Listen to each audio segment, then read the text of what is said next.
Good morning all students. మరి APPSC నూతన సిలబస్లో భాగంగా ద్రవ్య విధానం, ఈ ద్రవ్య విధానము, కోస విధానము, అలాగే అంతర్జాతీయ వ్యాపారం మరియు పన్నుల వ్యవస్థ అంతా కలిపి ఒక యూనిట్ కింద మనకి ఇవ్వడం జరిగిందండి. అంటే 3 పాలసీస్, ఒకటి మానిటరీ పాలసీ, 2 ఫిజికల్ పాలసీ అంటే బడ్జెట్లో భాగంగా ఏదైతే ఉందో పన్నుల వ్యవస్థ సంబంధించి ఫిజికల్ పాలసీ, ఓకే. మరి అదేవిధంగా ట్రేడ్ పాలసీ.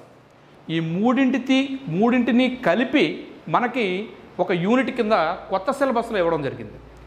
దానితో పాటు కరెంట్ అకౌంట్ డిఫిషిట్, ఈ బ్యాలెన్స్ ఆఫ్ పేమెంట్లో భాగంగా వచ్చే వర్ధమాన ఖాతా లోటు ఏదైతే ఉందో ఈ వర్ధమాన ఖాతా లోటు, రూపాయి మూల్యహీనీకరణ ఏదైతే ఉందో ఈ రూపాయి మూల్యహీనీకరణ పతనం జరగడం, వీటన్నింటినీ కూడా మనకి 3rd యూనిట్లో పెట్టడం జరిగింది. ఆల్రెడీ లాస్ట్ వీడియోలో నేను ఈ 3వ యూనిట్ని మీకు క్లియర్ కట్గా ఎక్స్ప్లెయిన్ చేయడం జరిగింది. మరి ఇప్పుడు ద్రవ్య విధానం, మానిటరీ పాలసీ. ద్రవ్య విధానంలో భాగంగా మనం పరిశీలిస్తే ముందుగా భారతదేశంలో ఈ ద్రవ్య విధానాన్ని రిజర్వ్ బ్యాంక్ ఆఫ్ ఇండియా, ఎందుకంటే మన సెంట్రల్ బ్యాంక్, మనం ఈ సెంట్రల్ బ్యాంక్ని ఒక్కొక్క దేశంలో ఒకరా పిలుస్తుంటారు. కొన్ని దేశాల్లో రిక్స్ బ్యాంక్, కొన్ని దేశాల్లో ఫెడరల్ బ్యాంక్, ఓకేనండి. మన దేశాల్లో రిజర్వ్ బ్యాంక్గా మనం పిలుస్తాం. Reserve Bank of India act 1934, RBI act 1934 ప్రకారం మన దేశంలో 1935లో రిజర్వ్ బ్యాంక్ ఆఫ్ ఇండియా ఏర్పడింది. ఈ రిజర్వ్ బ్యాంక్ ఆఫ్ ఇండియా అనేది మన దేశంలో ద్రవ్య విధానాన్ని ప్రకటిస్తుంది. ఓకే, ఈ ద్రవ్య విధానం కోసం చూసే ముందు భారతదేశంలో బ్యాంకింగ్ వ్యవస్థ ఏ విధంగా ఉన్నది మనం చూసుకుంటూ మానిటరీ పాలసీలోకి వెళ్దాం, ఓకేనండి. మరి 1935లో వచ్చిన ఈ రిజర్వ్ బ్యాంక్ ఆఫ్ ఇండియా అనేది 1949లో జాతీయం చేయబడింది. స్వాతంత్రం వచ్చిన తరువాత ఈ రిజర్వ్ బ్యాంక్ ఆఫ్ ఇండియాని 1949లో జాతీయం చేశారు. దానికి తొలి రిజర్వ్ బ్యాంక్ గవర్నర్గా సిడి దేశ్ముఖ్ని మనం ఎన్నుకోవడం జరిగింది, ఓకేనండి. అయితే ఈ రిజర్వ్ బ్యాంక్ ఆఫ్ ఇండియా ఎప్పుడైతే స్వాతంత్రానంతరం జాతీయం చేయబడిందో, ఆర్బీఐ 1935లో ఏర్పడింది. ఏర్పడిన తరువాత ఇది 1949లో జాతీయం చేయబడింది. జాతీయం చేసిన వెంటనే మొట్టమొదటిసారిగా 1949లోనే Reserve Bank of India banking regulation act 1949 banking regulation act అనే దాన్ని తీసుకుని రావడం జరిగిందండి. బ్యాంకింగ్ రెగ్యులేషన్ చట్టము, బ్యాంకింగ్ రెగ్యులేషన్ యాక్ట్ 1949 ఎవరు తీసుకొచ్చారు సార్ అంటే Reserve Bank of India, okay. చూడండి సార్, ముందుగా చెప్తున్నాను, దీని చరిత్ర కోసం మళ్ళీ చూద్దాం. మనం మానిటరీ పాలసీ చూస్తున్నాం. ఈ మానిటరీ పాలసీలో భారతదేశంలో బ్యాంకింగ్ వ్యవస్థ కోసం మనం చూసేటప్పుడు స్వాతంత్రం అనంతరం 1949లో బ్యాంకింగ్ రెగ్యులేషన్ చట్టం అనేది రిజర్వ్ బ్యాంక్ ఆఫ్ ఇండియా తీసుకొచ్చింది. ఈ రిజర్వ్ బ్యాంక్ ఆఫ్ ఇండియా మన దేశంలో శిఖరాగ్ర సంస్థ, ఎపెక్స్ బ్యాంక్. ఎందుకంటే ప్రతి దేశానికి ఆ దేశంలో ఉండే ద్రవ్య విధానాన్ని కంట్రోల్ చేయడానికి ఒక బ్యాంక్ ఉంటుంది, దాన్ని శిఖరాగ్ర బ్యాంక్ అంటాం, ఎపెక్స్ బ్యాంక్. మరి భారతదేశంలో reserve Bank of India, okay. మరి ఇదంతా చూద్దాం చరిత్ర. హిల్టన్ యంగ్ కమిటీ సిఫార్సుల మేరకు ఈ 1934 banking regulation bank 1934 reserve Bank of India చట్టం ప్రకారం ఆర్బీఐ 1935లో ఏర్పడింది. అయితే ఇది స్వాతంత్రం అనంతరము 1949లో బ్యాంకింగ్ రెగ్యులేషన్ అనే చట్టాన్ని తీసుకొచ్చిందండి. దీని ప్రకారం భారతదేశంలో బ్యాంకు అంటే ఏంటి అని నిర్వచనం ఇవ్వడం జరిగింది, ఓకే. దీనికోసం నేను ఎందుకు చెప్తున్నానంటే ముందుగా భారతదేశంలో బ్యాంకింగ్ వ్యవస్థ అనేది ప్రస్తుతం బ్యాంకింగ్ వ్యవస్థ ఏ విధంగా ఉండాలో తెలియజేయడానికి బ్యాంకు అంటే ఏంటి అనే నిర్వచనాన్ని ఎవరు ఇచ్చేస్తారంటే బ్యాంకింగ్ రెగ్యులేషన్ చట్టం. గుర్తుంచుకోండి, అక్కడ అడుగుతారు ఆర్బీఐ చట్టమా, బ్యాంకింగ్ రెగ్యులేషన్ చట్టమా, లేదా ద్రవ్య విధాన పరిస్థితి కమిటీ పెట్టమా, ఈ విధంగా ఏదైనా ఆప్షన్స్ అవ్వచ్చు. అంటే భారతదేశంలో ప్రస్తుతం బ్యాంకింగ్ రంగ వ్యవస్థ కోసము బ్యాంకుకు నిర్వచనం ఇచ్చిన చట్టం ఏదంటే 1949 బ్యాంకింగ్ రెగ్యులేషన్ చట్టము. మరి 1949 బ్యాంకింగ్ రెగ్యులేషన్ చట్టాన్ని తీసుకువచ్చింది ఎవరు సార్ అంటే రిజర్వ్ బ్యాంకే. ఎందుకంటే రిజర్వ్ బ్యాంక్ ఆఫ్ ఇండియా 1934లో పార్లమెంట్, అప్పుడు పార్లమెంట్ లేదు, బ్రిటిష్ వారు 1934న చట్టం చేశారు. 1935లో ఆర్బీఐ ఏర్పడింది, ఓకే. మరి ఎలా ఏర్పడింది సార్ అంటే హిల్టన్ యంగ్ అనే ఒక కమిటీని వేశారండి. దీనికంటే ముందు దీనికోసం మనం చెప్పాలంటే మరేం లేదు సార్, 1920లో హేగ్ అనే ఒక ప్రాంతం ఉంది. హేగ్ ఇప్పుడు అంతర్జాతీయ న్యాయస్థానం ఏదైతే ఉందో అదో ఆ హేగ్, అక్కడ ఈ స్విట్జర్లాండ్లో హేగ్లో ప్రపంచ దేశాల బ్యాంకింగ్ వ్యవస్థలో సంబంధించి ఒక అతిపెద్ద శిఖరాగ్ర సమస్య జరిగితే ప్రపంచంలో ప్రతి దేశము ఒక శిఖరాగ్ర బ్యాంకుని ఏర్పాటు చేసుకోవాలి. ఈ టాపిక్ మళ్ళీ చెప్తాను, ఆర్బీఐ కోసం చెప్పేటప్పుడు చెప్తాను, జస్ట్ అక్కడ వచ్చింది కనుక చెప్తున్నాను. సో ఈ విధంగా సూచనల మేరకు భారతదేశంలో 1926లో హిల్టన్ యంగ్ కమిటీ వేస్తే ఈ యంగ్ కమిటీ సిఫార్సు మేరకు 1934 చట్టాన్ని దాన్ని బ్యాంకింగ్ ఆర్బీఐ చట్టాన్ని తీసుకొచ్చారు. ఈ చట్టం ప్రకారం 1935లో ఆర్బీఐ ఏర్పడింది. ఏర్పడిన తర్వాత 1949లో స్వాతంత్రానంతరం జాతీయం చేశారు. సో ఈ రెండు పాటు ఆర్బీఐ చట్టం ఎప్పుడంటే 34 అండి. ఆర్బీఐ ఎప్పుడు ఏర్పడిందంటే 35. ఆర్బీఐ ఎప్పుడు జాతీయం చేయబడిందంటే 49. ఓకేనండి. మరి అదేవిధంగా మనకి ఒకప్పుడు ఇచ్చే కాంపిటేటివ్ మోడ్లో చూడాలంటే ఇంకేం లేదు. ఆర్బీఐ తొలి గవర్నర్ ఎవరు? Osborne Smith 1935. మరి ఆర్బీఐ ఏర్పడిన తర్వాత లేదా జాతీయం చేసిన తర్వాత తొలి గవర్నర్ ఎవరు? సిడి దేశ్ముఖ్. లేదా తొలి భారతీయ ఆర్బీఐ గవర్నర్ ఎవరు? సిడి దేశ్ముఖ్. ఓకే, చింతామణి దేశ్ముఖ్, మన దుర్గాబాయి దేశ్ముఖ్ యొక్క భర్తే ఈ సిడి దేశ్ముఖ్ అండి. ఓకే, సరే. ఈ విధంగా రిజర్వ్ బ్యాంక్ ఆఫ్ ఇండియా సూచనల మేరకు బ్యాంకింగ్ రెగ్యులేషన్ చట్టం అనేది 1949లో చేశారు. ఓకే, ఇది బ్యాంకింగ్ ఒక నిర్వహించింది. ఏంటి బ్యాంకు అనగా ఏమిటి? ఓకే అండి, సాధారణ పరిభాషలో మనం ఇప్పుడు చూస్తే బ్యాంక్ అంటే ఏంటండి? ఏం లేదు, మన దగ్గర కొంత డబ్బులు ఉంటాయి, అవి ఎక్కడ దాచుకోవాలో తెలీదు. ఓకే, వడ్డీకి ఇచ్చామనుకోండి ఎక్కువ రేట్ అని చెప్పి వాడు తిరిగి ఇచ్చే పరిస్థితిలో ఈరోజు లేదు. ఒకప్పుడు వడ్డీ వ్యాపారం ఎక్కువ ఉండేది, కానీ ఇప్పుడు వడ్డీ వ్యాపారం చేయడం కూడా భయపడుతున్నారు. సో వడ్డీకి ఇచ్చామా, ప్రాణ స్నేహితుడు కాదు, బంధువు కాదు, చుట్టం కాదు, తెలిసిన వాళ్ళు కాదు, తెలియని వాళ్ళు కాదు, ఎవరి నుంచి వచ్చే ప్రసక్తి లేదు. అందరికీ అదే సమస్య ఉంది. ఓకే, మరి నీ దగ్గర ఉన్న డబ్బుల్ని నువ్వు నిల్వ చేసుకోవాలి. మరి నిల్వ చేసుకుంటే ఇప్పుడు ఎలా ఉంటుందంటే వడ్డీకి ఇస్తావురా బాబు, వాడు అసలు ఇస్తే చాలురా బాబు అనే పరిస్థితిలో ఉంది. మొత్తం అక్కర్లేదు, అసలు ఇస్తే చాలు, ఆ డబ్బులు ఇచ్చి చాలు, అడుగు దండం పెట్టేస్తున్నట్టు ఉంది. మరి అలాంటప్పుడు మన దగ్గర ఉన్న డబ్బుల్ని సేఫ్గా దాచుకోవాలంటే ఇంట్లో ఇలంపెట్లో పెట్టామనుకోండి, మన పూర్వీకులు అన్నట్టు అవి అక్కడ పిల్లలు పెట్టవు. ఏం చేయాలా? బయటోడికి ఇస్తేనే వడ్డీకి వస్తుంది, అది పిల్లలు పెడతాడు. మా నాన్న కూడా అలాగే అంటారు. ఏంటంటే మనం పెట్టులో పెట్టుకున్నాం అనుకోండి, అవి పిల్లలు పెట్టవు. వడ్డీకి ఇచ్చామనుకోండి తల్లిని కూడా చంపేస్తాడు, పిల్లలే కాదు. సో అది పరిస్థితి. అందువల్ల ఎక్కడ దాచుకుంటే మనకి ఖచ్చితంగా మనకి ఒక సెక్యూరిటీ అంటే ఆ సెక్యూరిటీయే బ్యాంక్. మరి బ్యాంకులో మనం చేసిన ఈ యొక్క డబ్బు ఏదైతే ఉందో 10 లక్షలు ఉందో దాని డిపాజిట్ అంటే వ్యక్తులు లేదా సంస్థలు లేదా ఎవరైనా కావచ్చు, డిపాజిట్ ద్వారా మనం ఏదైతే దాచుకుంటామో మన డిపాజిట్ ద్వారా అక్కడ దాచుకుంటాం, దానికి నియమితమైన వడ్డీని ఇస్తుంది. నియమితమైన వడ్డీ అంటే మనం కోరుకున్న వడ్డీ మాత్రమే ఇవ్వదండి. ఏ వడ్డీ ఇస్తుంది? వడ్డీ వ్యాపారంకి ఇస్తే అది మనం కోరుకునే వడ్డీని ఇస్తుంది. ఈరోజు వడ్డీ వ్యాపారం నీ ఇష్టం, రూపాయికి ఇస్తావా, 2 రూపాయల ఇంట్రెస్ట్కి ఇస్తావా, 3 రూపాయలకి ఇస్తావా, 5 రూపాయలకి ఇస్తావా, 10 రూపాయలు. ఎంత తక్కువ అయితే అంత సెక్యూరిటీ, ఎంత ఎక్కువ ఇంట్రెస్ట్ ఇస్తే అంత సెక్యూరిటీ పోయినట్టే. నువ్వు 10 రూపాయలకి ఇచ్చావు అనుకో, అది ఏదో పెద్ద కుంభకోణంలో కనిపిస్తుంది కనుక అది మరి నీ దగ్గరికి రాదు. ఓకే, ఎనీవే బ్యాంకులో మనందరం దాచుకున్న నగదుని డిపాజిట్ రూపంలో దాచుకుంటే అది తన బ్యాంకింగ్ సిస్టమ్ ప్రకారం ఆ వడ్డీని చెల్లిస్తుంది.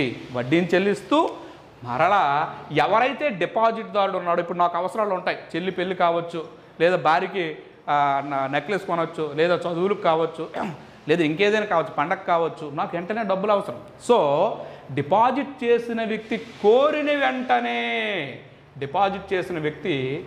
వెంటనే లేదా అడిగిన వెంటనే మనము దాచుకున్న డిపాజిట్ చేసిన సొమ్మును నియమితమైన వడ్డీని చెల్లిస్తూ కోరిన వెంటనే అడిగిన వెంటనే మనకు అయితే చూడండి సార్, బ్యాంకులో నగదు ఉంటే నగదు రూపంలో కానీ లేదా బాండ్ల రూపం, ఒకవేళ నగదు లేదు, దేశ ఆర్థిక వ్యవస్థ చాలా ఇబ్బందికర పరిస్థితిలో ఉంది, అలాంటప్పుడు సెక్యూరిటీ రూపంలో కానీ బాబు నీకు మళ్ళీ ఇస్తాం, ఇప్పుడు ఆంధ్రప్రదేశ్లో ఉద్యోగుల జీతాలు ఒకటో తేదీ పడట్లేదు బాబు 10 రోజులు ఆగండి అని చెప్పి వాళ్ళకి సెక్యూరిటీ ఇస్తున్నారు.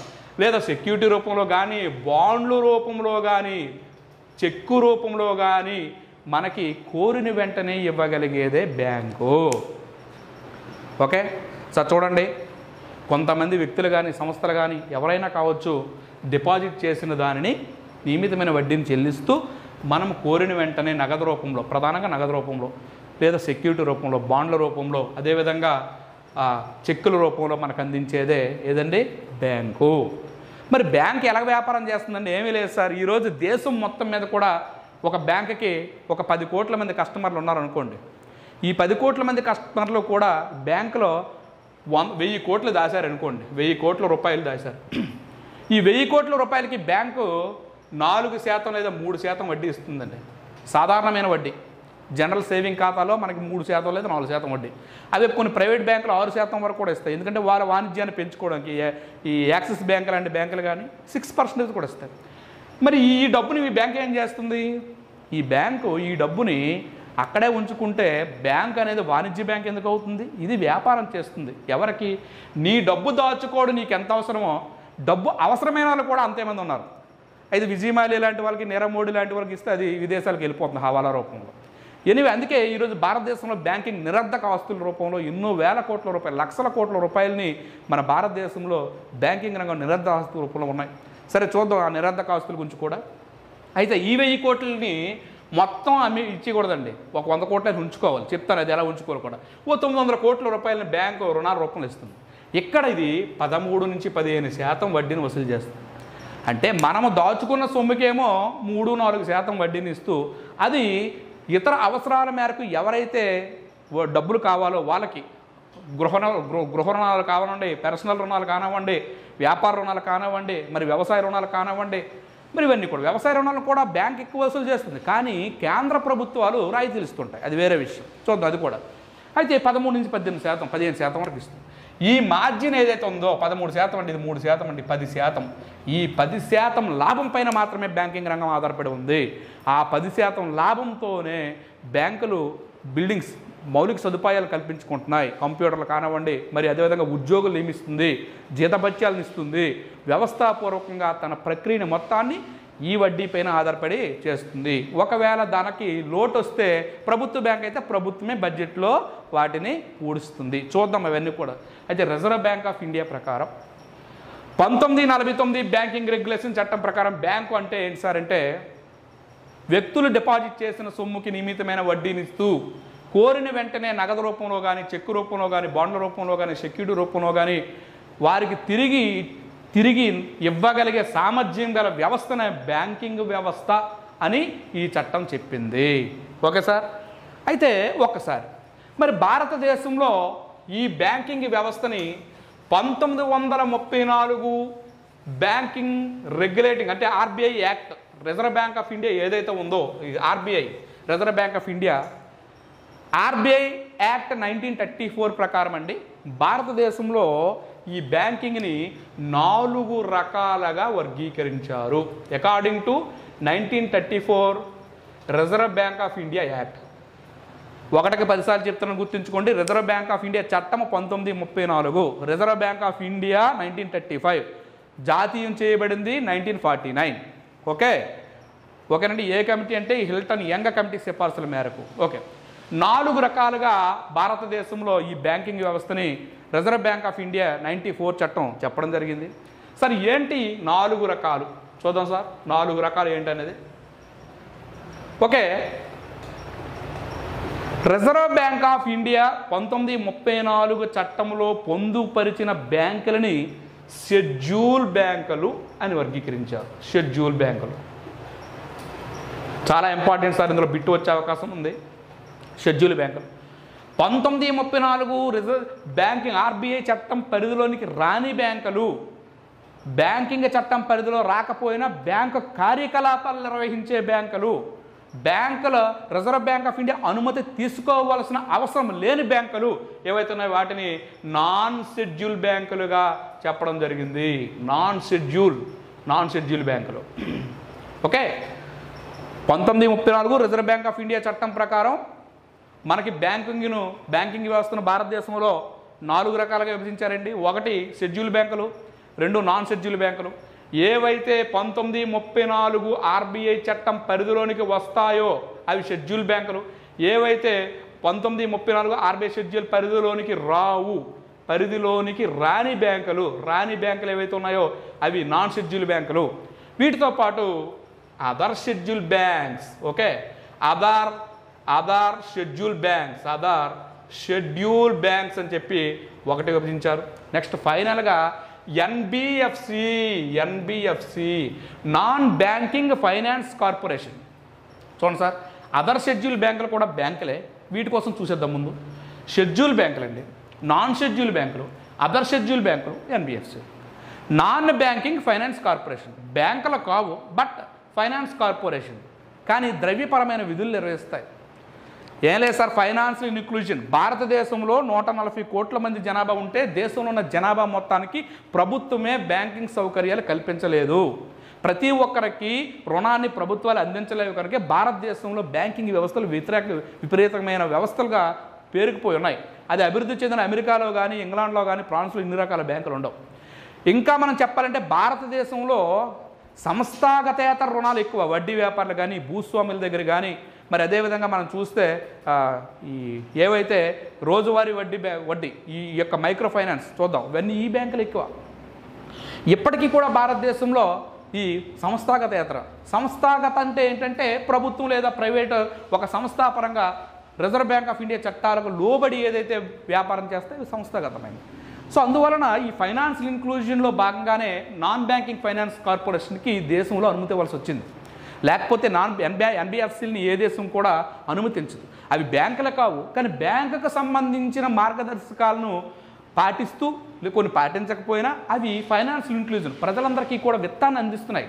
అందుకే ఎన్బిఎఫ్సిల్ని మనము ఆర్బీఐ చట్టంలో పొందుపరచడం జరిగింది. ఎందుకంటే దేశం మొత్తం ఏం లేదు సార్, దేశంలో ఉన్న ప్రజలందరికీ ఫైనాన్షియల్ ఇంక్లూజన్ కేంద్ర ప్రభుత్వం ప్రకటించగలిగితే కోరిన వెంటనే ఈ కేంద్ర ప్రభుత్వం రిజర్వ్ బ్యాంక్ ఆఫ్ ఇండియా ద్వారా ఈ యొక్క ప్రభుత్వ బ్యాంకుల ద్వారా అన్ని రుణాలను కల్పించగలిగితే ఇక్కడ మనకి నాన్ షెడ్యూల్ బ్యాంక్స్ కానీ ఎన్బిఎఫ్సిలు కానీ ఉండాల్సిన పని లేదు.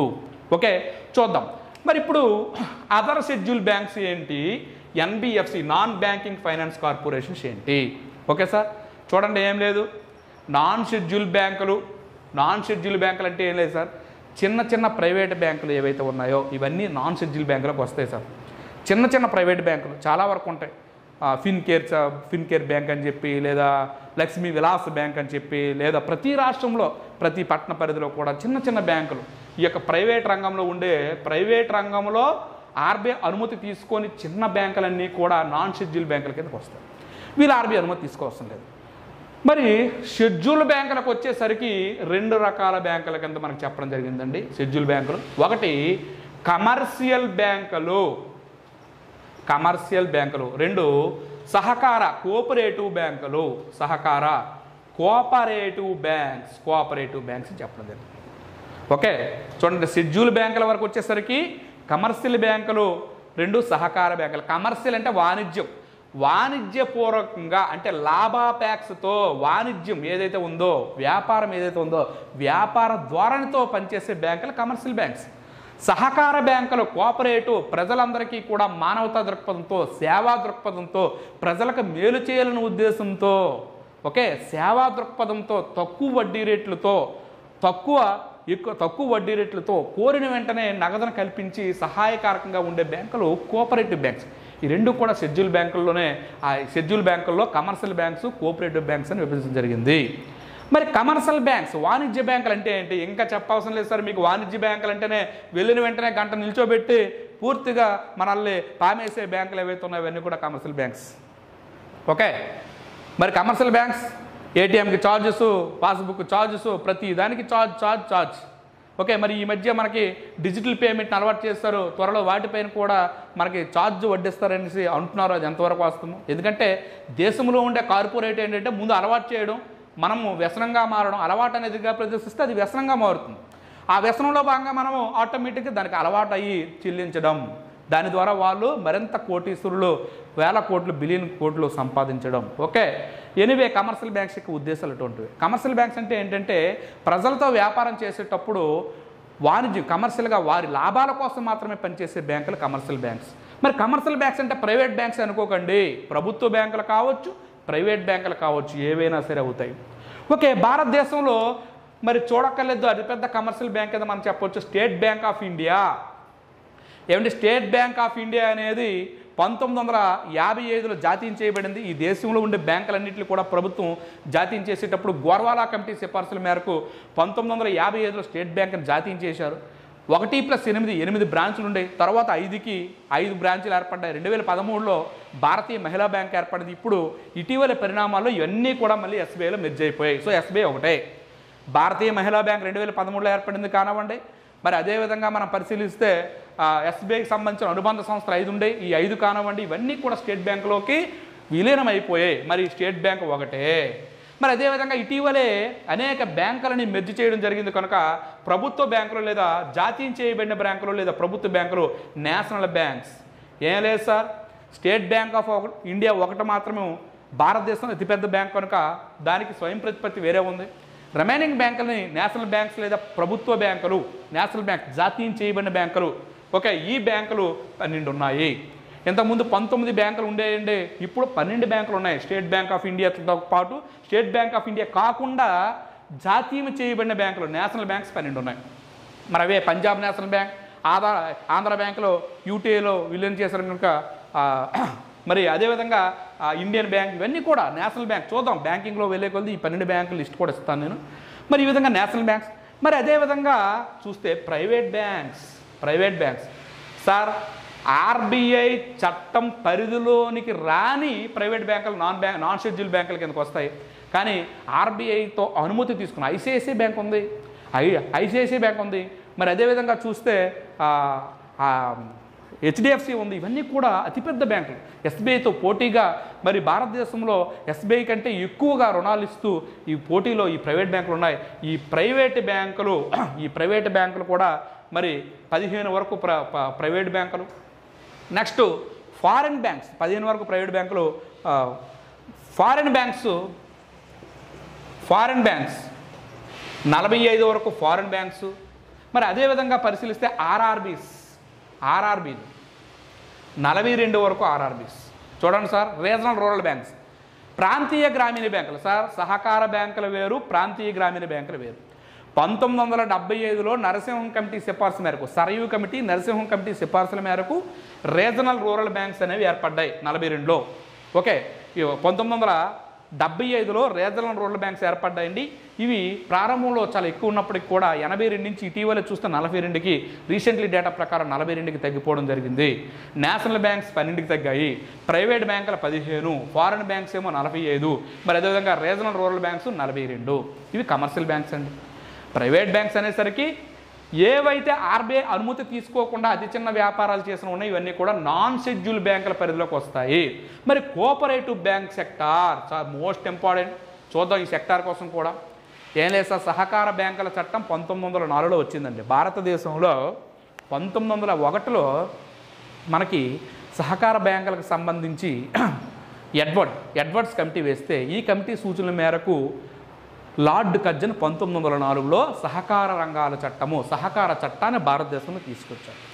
ఈ సహకార చట్టానికి సంబంధించి ప్రధానంగా 2 ఉద్దేశాలండి. ఏమి లేదు, గ్రామీణ ప్రాంతాల్లో ప్రధానంగా మనం పరిశీలిస్తే ఈ రైతులందరికీ కూడా పరపతి అంటే రుణం అందడం చాలా కష్టం. అందుకే సహకార రంగం యొక్క మెయిన్ ఉద్దేశం ఏంటంటే, ఒకటి రైతులకి పరపతి రుణాలు ఇవ్వడము, ఆ రుణాల ద్వారా వారు ఆ పెట్టుబడిని ఉపయోగించి వ్యవసాయం చేసి పంటలు పండిస్తే ఆ పంటలకి తగ్గట్టు మార్కెటింగ్ రంగం చేసుకోవడం. అంటే సహకార రంగం 2 రకాలు. ఒకటి పరపతి, అంటే పరపతినిచ్చేవి. 2 మార్కెటింగ్ సదుపాయాలు. అంటే సహకార రంగంలో పరపతి అంటే బ్యాంకింగ్ వ్యవస్థ, రెండవది మార్కెటింగ్ అనేది మార్కెటింగ్ వ్యవస్థ. నాఫెడ్, ట్రైఫెడ్, ఎన్సిడిసి ఇవన్నీ కూడా అందులోకి వస్తాయి. చూద్దాం అట్లా. ఓకే, మరి పరపతికి వచ్చేసరికి సహకార రంగంలో పరపతి అంటే వ్యవసాయదారులకి ఈ పంట కాలానికి ముందే అతి తక్కువ వడ్డీ రేట్లకి బ్యాంకులు ఏవైతే ఉన్నాయో, ఈ సహకార రంగంలో ఉన్న బ్యాంకులు ఈ యొక్క 1912లోనే ఈ సహకార రంగంలో బ్యాంకింగ్ వ్యవస్థ వచ్చింది. దీన్ని మరలా 2 రకాలుగా విభజించారు. ఏమంటే స్వల్పకాలిక, మధ్యకాలిక రుణాలు ఇచ్చేవి, దీర్ఘకాలిక రుణాలు ఇచ్చేవి అని 2 రకాలు విభజించారు. చూద్దాం సార్ వీటన్నిటిని కూడా మరలా. మరి స్వల్పకాలిక, మధ్యకాలిక, దీర్ఘకాలిక ఈ రుణాలు ఇస్తే అయితే ఈ మొత్తాన్ని కూడా 1987లో మోహన కందా కమిటీ సిఫార్సు మేరకు మరలా మెర్జ్ చేశారు. అయినప్పటికీ దీనిలో 2 రకాలుగా, ఒకటి స్వల్పకాలిక, మధ్యకాలిక రుణాలు ఇచ్చే బ్యాంకులు, దీర్ఘకాలిక రుణాలు ఇచ్చే బ్యాంకులు అని 3 రకాలుగా ప్రాథమిక స్థాయిలో ప్రారంభంలో విడదీయడం జరిగింది. తర్వాత సింగిల్ విండో సిస్టమ్, అంటే ఈ రుణమా ప్రాథమిక రుణమా, తక్కువ రుణమా, ఎక్కువ రుణమా, ఏ బ్యాంకు వెళ్ళాలి, ఎక్కువ మొత్తంలో ఎక్కడికి వెళ్ళాలి తెలియని రైతులకి చాలా ఇబ్బందికరంగా ఉండేది. ఇలా కాదురా బాబు, సింగిల్ విండో, అన్ని రుణాలని ఒకే ద్వారం వద్ద ఇచ్చే విధంగా బ్యాంకింగ్ సిస్టమ్ ఉండాలని 1987లో మోహన కందా గారు పంట విరామాన్ని సూచించారండి. ఇతనే చాలా ఇంపార్టెంట్. ఇతను ఈ 1987లో మోహన కందా కమిటీ సిఫార్సుల మేరకు సింగిల్ విండో సిస్టమ్ వచ్చింది సహకార రంగంలో. బ్యాంకింగ్ ఇప్పుడు ఏ బ్యాంక్ దగ్గరికి వెళ్ళినా సరే నీకు ఆటోమేటిక్గా ఎంతైతే క్రెడిబిలిటీ ఉందో దాని ప్రకారం దీర్ఘకాలిక రుణమైన, స్వల్పకాలిక రుణమైన, మాధ్యమిక రుణమైన ఒక దగ్గర వస్తుంది. అయితే చూద్దాం ఎలా విభజించారో చూద్దాం. దీర్ఘకాలిక వచ్చేసరికి ప్రాథమిక భూమి అభివృద్ధి బ్యాంకులు, మరి రాష్ట్ర స్థాయికి ఇక్కడికి వచ్చేసరికి రాష్ట్ర స్థాయి భూ అభివృద్ధి తనఖా బ్యాంకులు అని 2 రకాలుగా పెట్టారు. అంటే పిఎస్సిఎస్ల ఆధీనంలో ప్రాథమిక భూ అభివృద్ధి బ్యాంకులు, ఇక్కడ వీటికి వచ్చేసరికి రాష్ట్ర స్థాయి భూ అభివృద్ధి తనఖా బ్యాంకులు, రాష్ట్ర స్థాయిలోకి వచ్చేసరికి యాప్కాప్కి వచ్చేసరికి రాష్ట్ర స్థాయి భూ అభివృద్ధి తనఖా బ్యాంకులని 2 రకాలుగా విభజించారు. ఓకే, ఇది ఇంపార్టెంట్. స్వల్పకాలిక, మధ్యకాలిక, దీర్ఘకాలిక రుణాలు ఇవ్వడానికి. అయితే ఈ కోఆపరేటివ్ సెక్టార్లో మనం చూసినట్టయితే అండి ఏమీ లేదు, ఇది దేశవ్యాప్తంగా ఉన్నప్పటికీ సహకార రంగం అనేది రాష్ట్ర జాబితాలో ఉన్నది. గుర్తుంచుకోండి, సహకార రంగం ఏ జాబితాలో ఉందండి? రాష్ట్ర జాబితా. అందుకే ఈ రాష్ట్ర జాబితాలో ఆ రాష్ట్రం వాళ్ళు ఆ సహకార రంగాన్ని వారికి అనుకూలంగా తయారు చేసుకోవచ్చు. రాష్ట్ర జాబితాలో ఉన్నది, మోస్ట్ ఇంపార్టెంట్ రాష్ట్ర జాబితాలో ఉన్నది. ఇంకా ఈ సహకార రంగం కోసం మనం పరిశీలిస్తే మోస్ట్ ఇంపార్టెంట్ సార్ సహకార రంగానికి సంబంధించి. ఎందుకు సార్ అంటే ఇటీవలే ఈ సహకార రంగానికి సంబంధించిన అనేక రకమైన మార్పులు వస్తున్నాయి కనుక ఈ సహకార రంగం పైన బిట్టు వచ్చే అవకాశం ఖచ్చితంగా ఉంది. ఎందుకు సార్ అంటే చూడండి, ఫస్ట్ ఆఫ్ ఆల్ దీనికోసం 97వ రాజ్యాంగ సవరణ అనేది మనకు చేయడం జరిగిందండి.